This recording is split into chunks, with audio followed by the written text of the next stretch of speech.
Assalamualaikum warahmatullahi wabarakatuh. Selamat datang kembali. Bertemu lagi dengan Bu Lilis hari ini. Apa kabar anak-anak semuanya? Ibu berharap kalian dalam keadaan baik, sehat, dan siap untuk belajar ya. Hari ini kita akan belajar bersama-sama untuk belajar materi tematik kelas 2. Kita sudah sampai di tema 8 tentang keselamatan di rumah dan perjalanan. Subtema 1, aturan keselamatan di rumah. Pembelajaran yang pertama. Mari anak-anakku yang sehat, kita belajar dengan semangat ya. Anak-anak, Udin anak yang patuh pada aturan.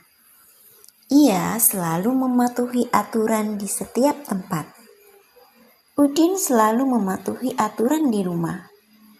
Ia juga selalu mematuhi aturan di perjalanan.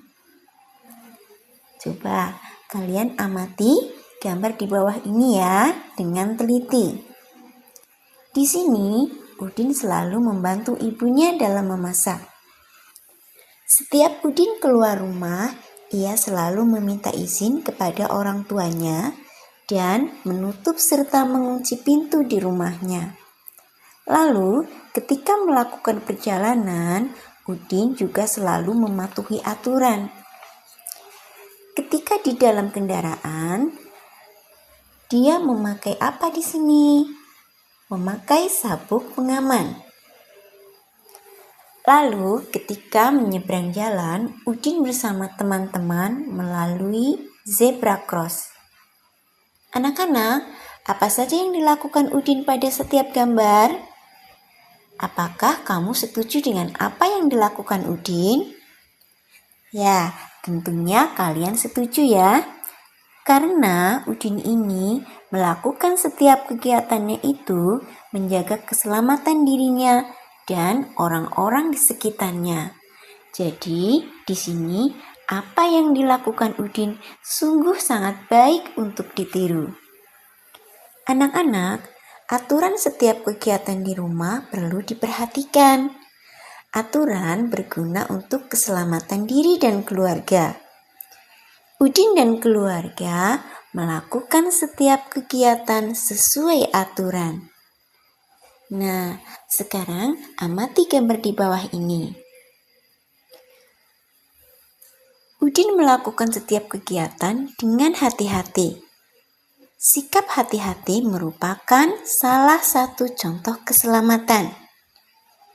Nah, di sini Udin bersama orang tuanya.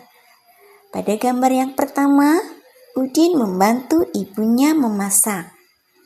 Dan gambar yang kedua, Udin juga membantu ayahnya untuk mengambil jam dinding. Udin anak yang taat pada aturan. Setiap melakukan kegiatan selalu diatur dengan menggunakan jadwal. Setiap kegiatan dilakukan dengan tepat waktu. Jadi, Udin ini termasuk anak yang disiplin ya. Coba anak-anak perhatikan gambar berikut ini. Udin sedang sarapan. Pukul berapa Udin sarapan pagi? Menurut anak-anak, jam dinding menunjukkan pukul berapa ya? Ya, jam ini menunjukkan pukul 6. Jadi, Udin sarapan pada pukul 6. Berikutnya, Udin berpamitan kepada orang tuanya. Pukul berapa Udin berangkat sekolah? Ya, Udin berangkat ke sekolah pukul 7.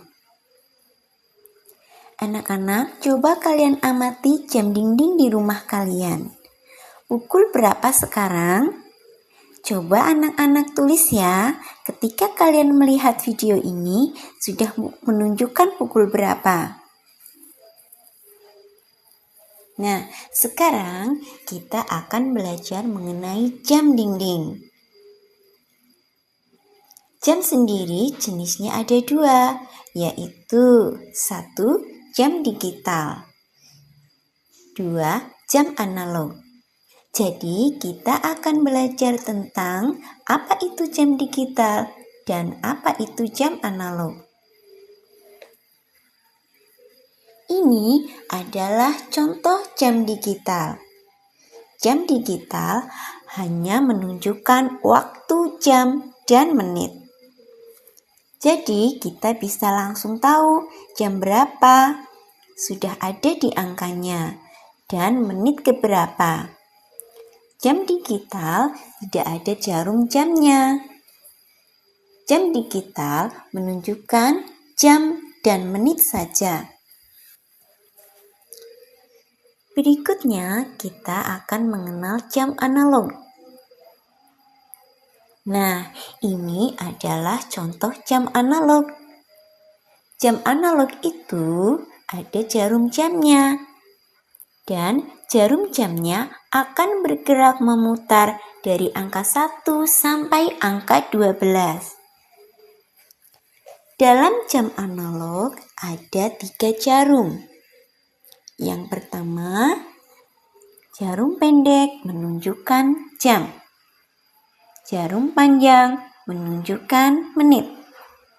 Dan jarum halus atau yang selalu bergerak menunjukkan detik. Anak-anak, bacalah teks berikut dengan lafal dan intonasi yang tepat. Anak-anak, di sini ada teks yang berjudul Aturan Ketika Sarapan Pagi. Aturan ketika sarapan pagi. Sarapan pagi ada aturannya. Aturan itu berguna untuk menjaga keselamatan tubuh atau kesehatan tubuh. Kesehatan tubuh sangat penting. Tubuh yang sehat akan terhindar dari penyakit. Penyakit yang muncul disebabkan sering lalai dengan aturan. Oleh sebab itu, aturan ketika sarapan pagi harus dipatuhi. Aturan ketika sarapan pagi yang harus dipatuhi antara lain, mencuci tangan sebelum makan hingga bersih, duduk dengan posisi yang benar, mengambil makan dan minum dengan tertib, berdoa kepada Tuhan sesuai ajaran agama yang dianut, makan pelan-pelan dan tidak terburu-buru, tidak berbicara ketika makan, setelah makan mencuci tangan hingga bersih, setelah makan berdoa kepada Tuhan sesuai ajaran agama yang dianut. Anak-anak, coba baca kembali teks aturan ketika sarapan pagi dengan teliti. Setiap kata Tuhan selalu diawali dengan huruf besar. Huruf besar disebut juga dengan huruf kapital. Coba perhatikan contoh kalimat di bawah ini.